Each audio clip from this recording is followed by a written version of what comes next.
The concept of resilience has come up quite a lot lately in various realms, which makes sense with the ongoing changes we're all having to deal with as a result of the pandemic. Resilience has a lot to do with how we react to challenges, and we don't seem to have any shortage of challenges lately. It really is no wonder that we're seeing such an increase in anxiety and other mental health issues.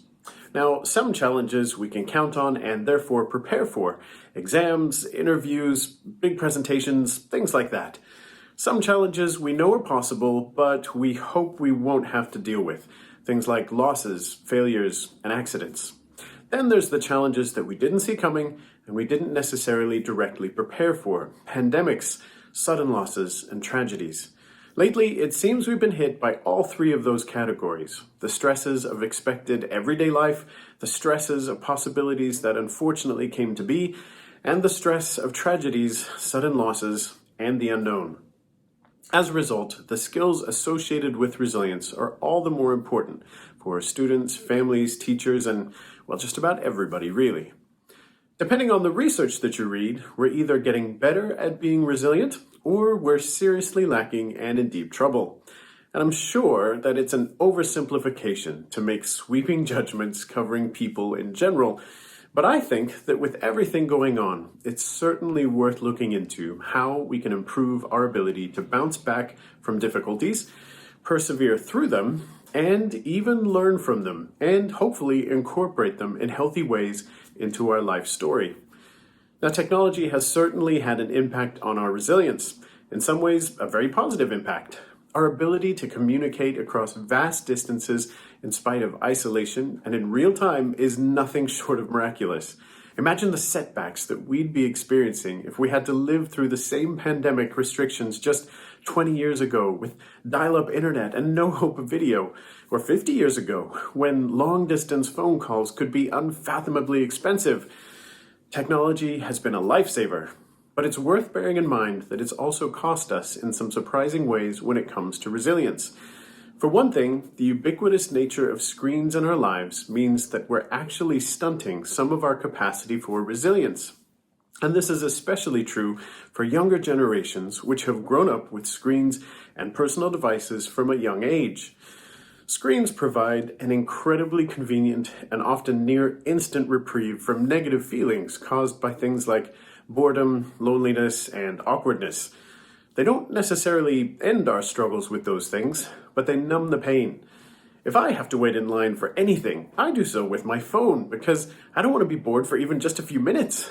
Not talking to anyone at a party, no need to look awkward, just pull out your phone, and the assumption is that you must be talking to someone, they're just not present.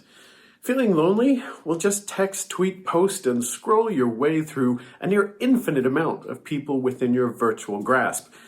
The reality is that dealing with boredom, loneliness, and awkwardness builds resilience. We learn to be self-entertaining, we hone social skills, and we come to appreciate the balance of being comfortable with our thoughts and being able to appreciate the company of others. But devices protect us from the aches and pains that actually forge that sort of growth.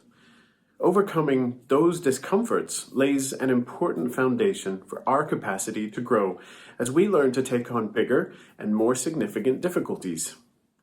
Alleviating minor discomforts like boredom stunts our ability to grow through increasing challenges. Now, just as there are a variety of challenges to overcome, there are also different types of resilience that we develop through those challenges.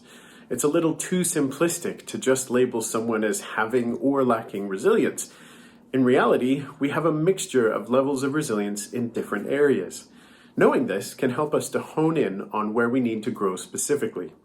Perhaps you're really good at cognitive resilience, how you think through situations and interpret circumstances, but you could be lacking in relational resilience, your sense of social connectedness and access to a support network.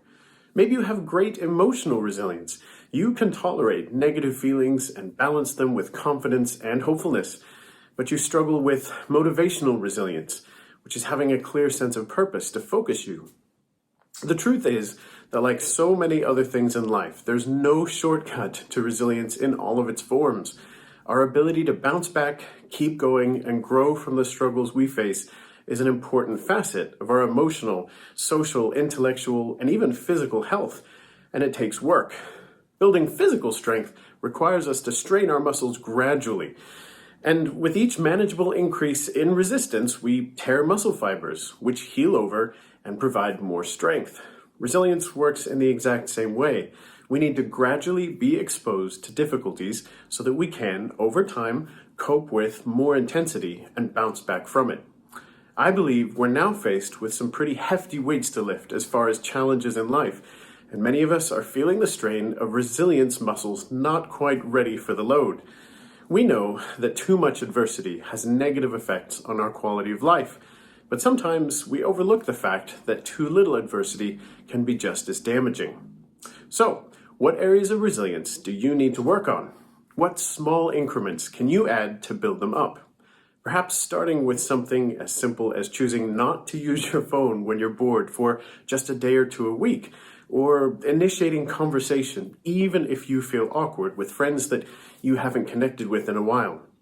Bear in mind, manageable discomfort builds up strength, just like weights at the gym.